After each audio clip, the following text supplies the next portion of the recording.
Stuart, just your reflections on the performance today, please. Yeah, a bit disappointed with the result. I think, especially in the first half, I felt we were in control of the game. For the first 20 minutes, we defended like our lives depended on it and shut them out, kept them out, went down the other end of the field and scored 3 points. So that was huge for us. We started the game and very, very, very well defensively. And yeah, just unfortunately, the second half didn't quite go to plan. I think we were bitterly disappointed. There's boys down there that are absolutely devastated with the result. We felt in the second half that was far from where we need to be, where we want it to be. And it's cost us, unfortunately. How much of that second half comes down to the way the Springboks played and how much maybe on errors or inaccuracies on your part? I think you can potentially look at, you could say the Springboks were dominant. I'd probably disagree. I'd probably say we shot ourselves in the foot at times. We didn't get to vital clearouts. Our set piece didn't function at times. We just didn't control the game in the manner that we'd like to. But yeah, everybody will look in and say it was all the Springboks. Yes, we were put under pressure by them, but at times we didn't help ourselves.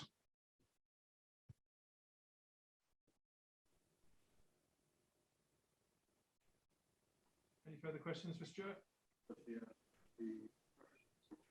Stuart, are you able to pinpoint exactly what went wrong in that second half specifically, Stuart? Because certainly at half time, it seemed as though the game was really set up for you.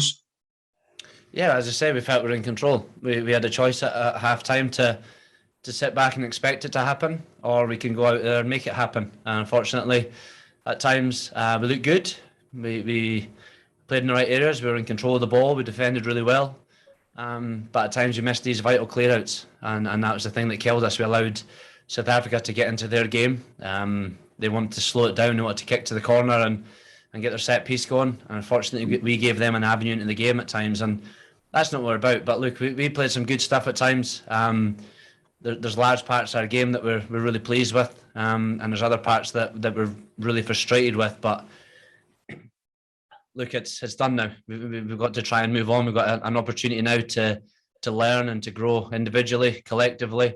And next week we'll get back on the horse and we go again. I think for us, we want to enjoy the last kind of week we've got together and make the most of it. It is bitterly disappointing. It hurts now, and rightly so. But look, we'll get another opportunity next week to make amends.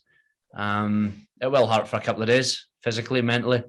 But again, we get to another opportunity next week, and unfortunately, this one's gone now. We can't do anything about it other than learn and grow. Does it feel a little bit bittersweet for yourself, Stuart, obviously to equal the try scoring record, but not quite get a result to match it as well? Yeah, it's not about that. It's about winning test matches. It's about being in a position to keep the momentum going as a national side, and that's exactly what we're about. Look, we talked in the changing room about this being a minor blip and a minor bump in the road. As I say, next week we'll get excited and a chance to better ourselves.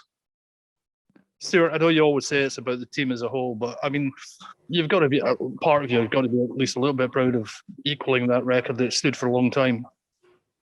I think maybe in a couple of hours' time, when I've calmed down a little bit, when I've settled in, I'll maybe think back on that. But again, my focus now is to make sure that we recover well. The boys are physically and mentally in a great place.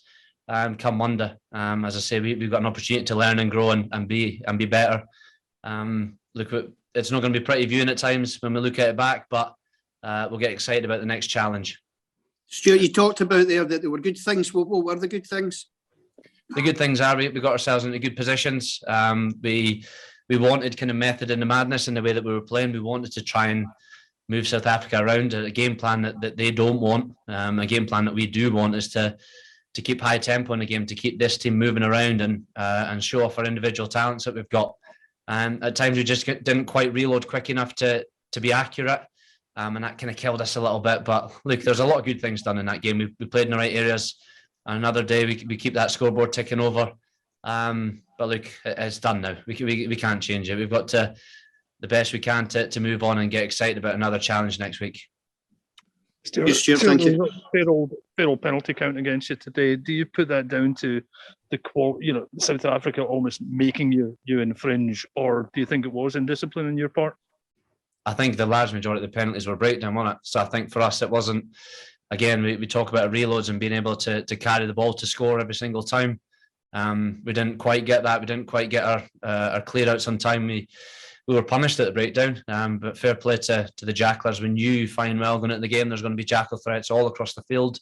And at times we didn't deal with them, and that's an easy avenue into the game for the Springboks. It's a chance for us to look at it, and we have to be better. We talked after the game about this kind of challenging us. We want it to be better. We want it to be our best, and we've got to be on it for 80 minutes. And anything less is not going to win you test matches. It's as clear as that.